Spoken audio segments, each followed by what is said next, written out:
magbalik loob at kayo'y tatanggapin. So hello guys, for today's vlog, magbibisita iglesia tayo. Tanda ng ating pagmamahal sa Diyos.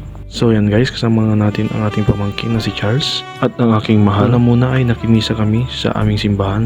Sumunod naman po ay pumunta kami sa St. Thomas upang dasalin ang tatlong istasyon. Sumunod naman po ay pumunta kami ng Virgen de la Medalla Milagrosa Parish, Malabago. Sumunod naman po ay sa Virgen Milagrosa Parish, David. Susunod naman po naming destination ay sa St. Joseph Departure Parish, Mapanda. So yun guys, nagdasal-dasal po muna kami dyan. Gaganda ng mga altar nila.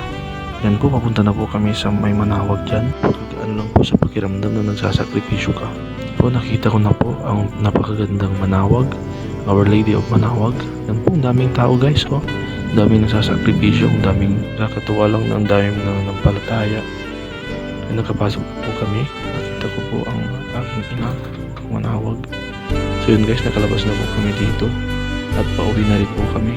Ang gaan at ang sarap sa pakiramdam. Magka-uwi ka ng sasakripisyo. Pray for us and help us. Amen.